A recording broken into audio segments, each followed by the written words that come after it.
depends on who they are, because they all have their different perspectives about the bill, right? I mean, if you are someone that earns your wages via tips or on overtime, and you've been paying taxes on that, I mean, you should see the look in people's faces.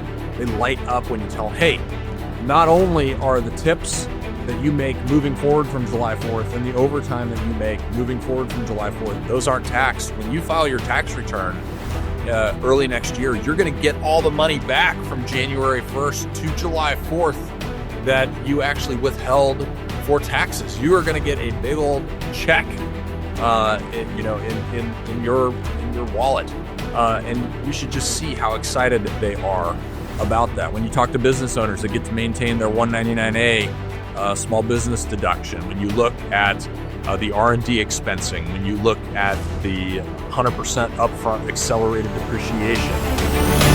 Americans are capable of achieving extraordinary things when they have the freedom and opportunity to do so. This is American Potential.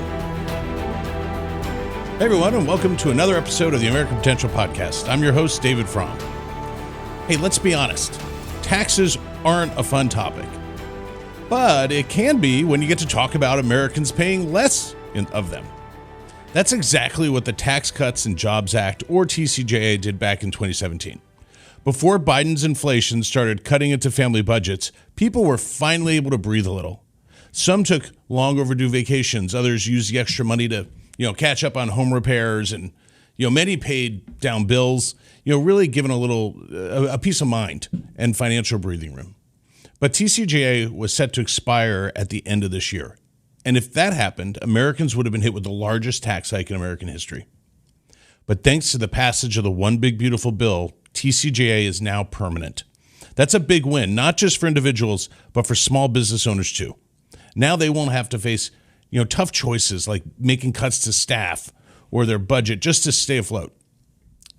And today on the podcast, we're going to talk to Congressman Pat Harrigan, who represents North Carolina's 10th Congressional District, and North Carolina business owner Jim Rhoades-Baldwin, to talk about these tax cuts being made permanent.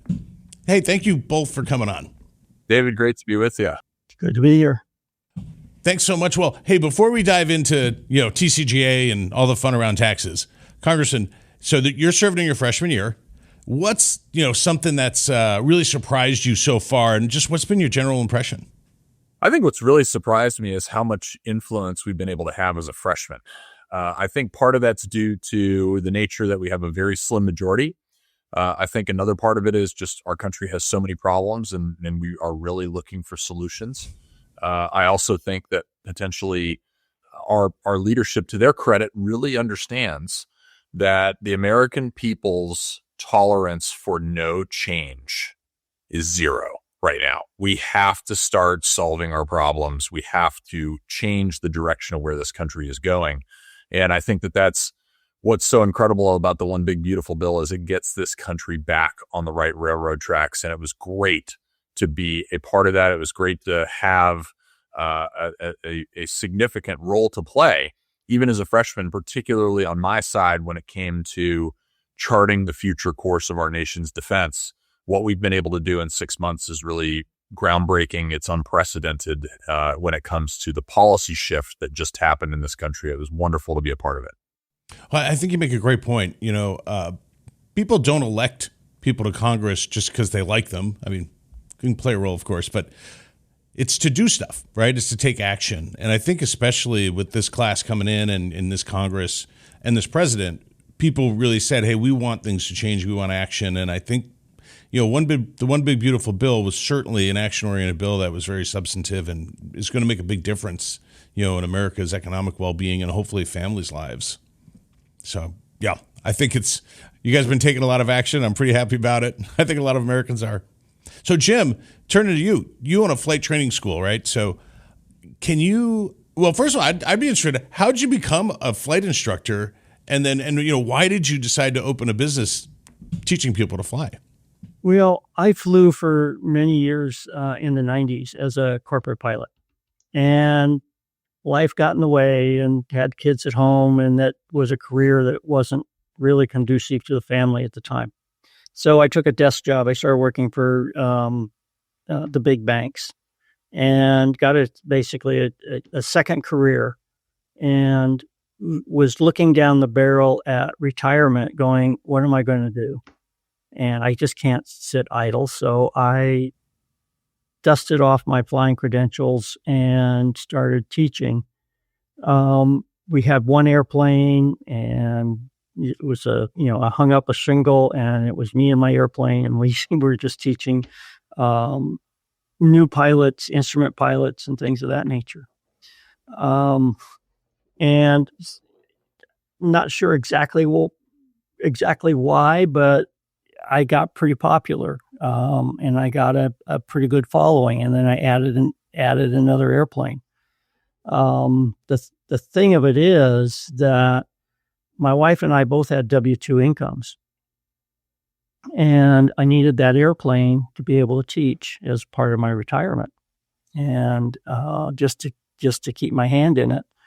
And so with the Jobs Act, I was able to buy that airplane, depreciate it, and that year we got both of our W-2 income withholding as a tax refund for that year because of that accelerated depreciation.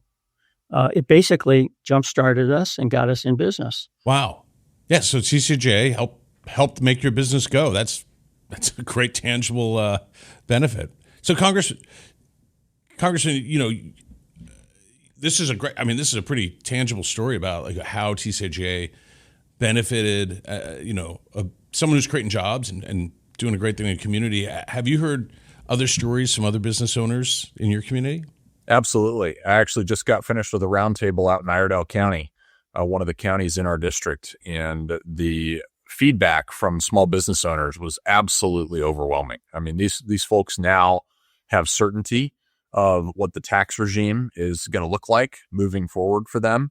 It creates that permanence of that low tax, high growth environment that businesses absolutely need to thrive, whether they're big businesses or small businesses, of which we have about 52,000 of in our district. Small businesses, by the way. It's so, oh, wow. The type of economic incentive that what Jim described the original Tax Cut and Jobs Act providing was now made permanent and actually expanded in the One Big Beautiful Bill that we just had President Trump sign into law on July 4th. And so, no, the feedback has almost been universally positive, and it's been a really cool thing, again, to be a part of and to watch now as people get to see the benefit of that ultimately impact their pocketbooks.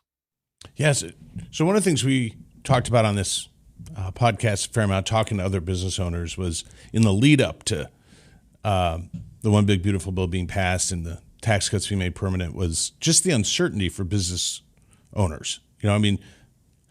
Congress can pass tax rates and all, but business owners really need to plan, right? For, have some certainty as to like what their future is going to look like. So while this process was going on and there was a chance that TCJA wasn't going to be made permanent, Jim, did that impact any of your decisions and your decision-making process? Oh, it was huge. It was huge. I mean, how do I plan out the next 5 years, let alone the next year, on what we're doing on plant expansion and stuff? We just, I saw that this was happening, that the tax was going to be reestablished here with the One Big Beautiful Bill. And that enabled me to then create we just took over a new hangar as a consequence of that. We just bought a new full motion flight simulator as a consequence to expand our business. We now have 4 full-time employees, W-2 employees now. We were contractors all the way up until this year. So it is just fueling our business growth exponentially. Without it, we would have just been stymied. I mean, it's like putting the brakes on. Not if we didn't have it, we would just stopped growth. Yeah. Wow. We wouldn't have had the capital. We wouldn't have had the equipment. You might say that the TCJA being made permanent helped your business take off? Well, it started it. It fueled the continued growth. We end up now we have 9 airplanes. Really? From the one that you started with in 2017? Yeah. Now we have 9. We have 4 full-time employees. We have this new flight simulator. We're doing construction on working on building out an existing hangar. So we're able to do the capital improvement that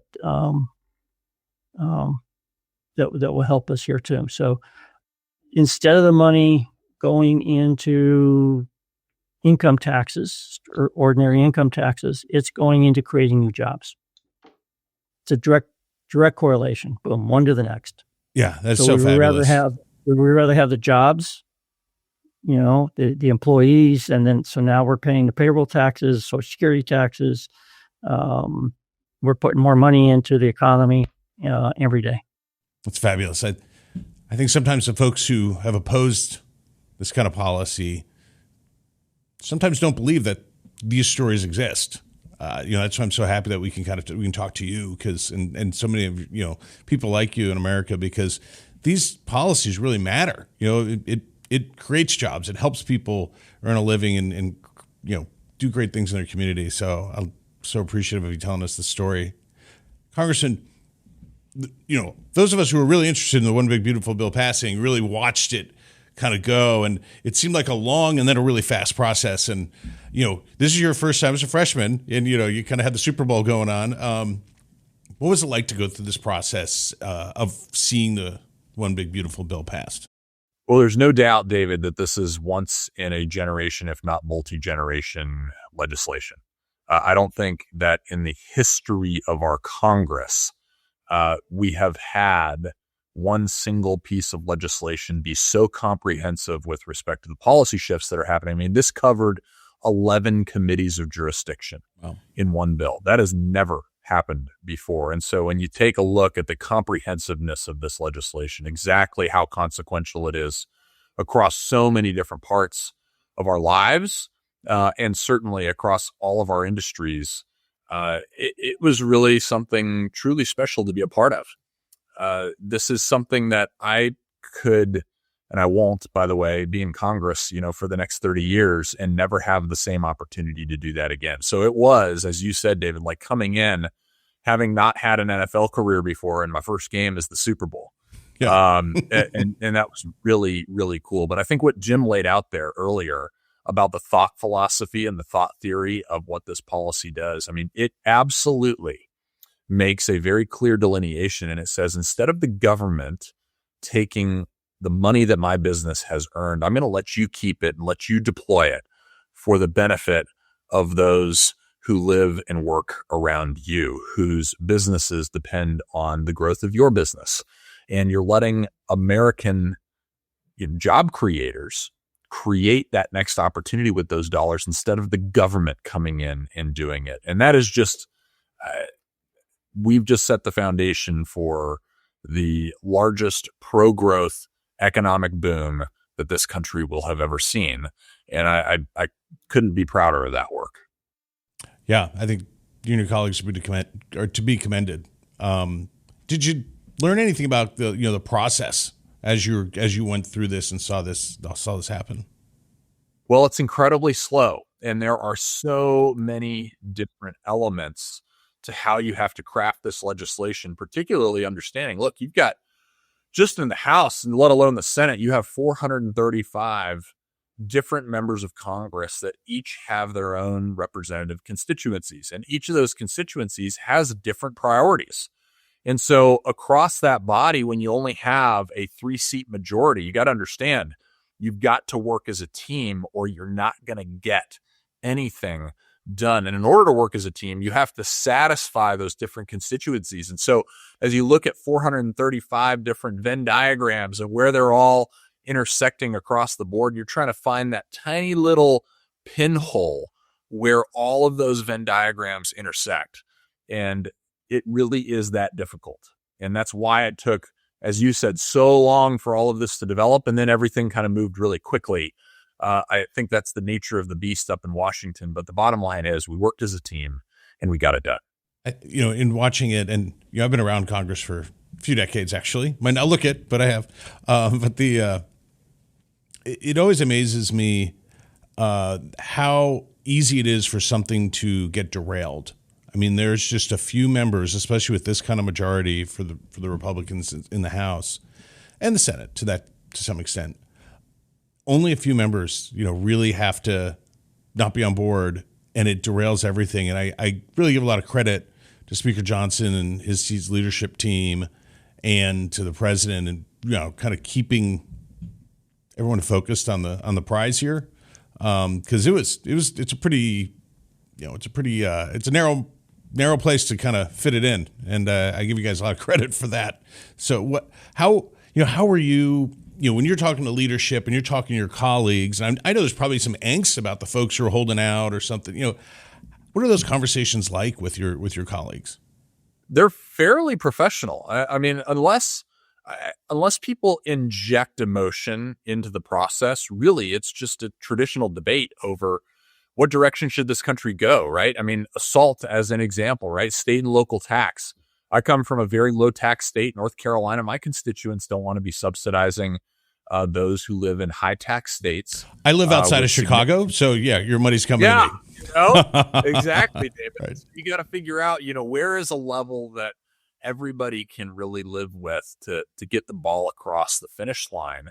And I think we did a pretty good job of finding that. And, but that's just one example of something that is really big and important and impactful from a policy perspective that can get very emotional, right? Because, look, you got to understand, we've got to argue on behalf of our constituency, just like somebody from New York has to argue on behalf of theirs, and both have to, bring home the proverbial bacon, right? Bring home a win.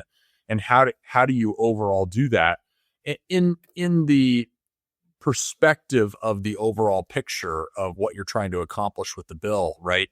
So no bill is going to be perfect. All you're trying to do is get the bill to be as good as it possibly can get. And I think that in the instance of the one big beautiful bill, there are so many more things that are absolutely fantastic policy-wise with the bill than there are things that detract, from the bill's efficacy. That it just, really, when it got down to be time, it was time. The bill got passed. I think everybody could see the overall benefit was really there for everybody. That's great. So I imagine now, Congressman, you're out in your district. I know you got the August recess coming in front of you. So I imagine you're out there telling people why this is good for the nation. Maybe just as we're going to close out soon, like sum up for us, like what are you telling your constituents as to, why you voted for it and what it does for them? It depends on who they are, because they all have their different perspectives about the bill, right? I mean, if you are someone that earns your wages via tips or on overtime, and you've been paying taxes on that, I mean, you should see the look in people's faces. They light up when you tell them, hey, not only are the tips that you make moving forward from July 4th and the overtime that you make moving forward from July 4th, those aren't taxed. When you file your tax return early next year, you're going to get all the money back from January 1st to July 4th that you actually withheld for taxes. You are going to get a big old check, in your wallet. And you should just see how excited they are about that. When you talk to business owners that get to maintain their 199A small business deduction, when you look at the R&D expensing, when you look at the 100% upfront accelerated depreciation, that's fantastic. When you look at the overall lower corporate tax rate that's now been permanent, everybody's got a little bit of significant wins to line up and talk about. Historic investments in our nation's military, as well as in our border security, and then simultaneously had historic entitlement reform. So, when you package all that up and say, wow, actually, yes, Congress has a spending problem, but it also cut more money, more spending than it ever has cut in congressional history. The wins are really profound. And so I think every level of American taxpayer understands that. I think that the American middle class, particularly the manufacturing middle class, understands that we are making them the priority again. So everybody wins out of the one big, beautiful bill. And that's why the legislation has been so popular, even if it is maligned by the other side that, frankly, is misrepresenting what the bill is all about, which is unfortunate. But I think people are going to realize that in their own personal experience between now and this time next year. Agreed. I certainly hope so. And I think that's part of our jobs, to stay out there and tell people the truth. So to close this out, Jim, you're somebody who's very tangibly seen great results because of TCJA passing the one big, beautiful bill. So what does the future look like for you, for your business? Well, I see nothing but upside right now, and adding more employees and turning and basically generating more revenue for the government and everybody else, because the better we do, the more, all of that, it's supply side economics. We're the means of production, and the production creates jobs and wages and the taxes for whatever social services we do have. I think it's a great upside all the way around. So we have a very bright future. We're actually taking this and looking at expanding to other airports beyond just our own airport facility here today. That's great news, Jim. I think, David, there's a lot of air under his wings right now. It's awesome. Yeah, it sounds like the business is going to soar. Yeah, pun intended, right? We can do this all day long. Well, I want to thank both of you. I really appreciate such a concrete example of good policy making a difference for good people, creating jobs and realizing their American dream. Congressman Harrigan, I know you've been a wonderful partner and friend to AFP and AFP North Carolina in particular, and I really look forward to that continuing. And Jim, I wish you the best of luck with your business, and I hope continued growth. Great. Thank you. Thanks so much for joining us. Keep climbing, Jim. Yeah. Thanks, David. Thanks. Well, hey, folks, if you like this episode and would like to stay connected with the podcast, be sure to like and subscribe to our channel, as well as following us on Facebook, Instagram, and YouTube. Always remember, liberty and freedom are easily taken for granted. Don't take it for granted. Go out there and defend freedom and liberty. Thanks for joining us, and we'll see you on the next episode. Thank you for listening to American Potential. You may listen to more stories from Americans working every day to expand freedom and opportunity in their communities by visiting AmericanPotential.com.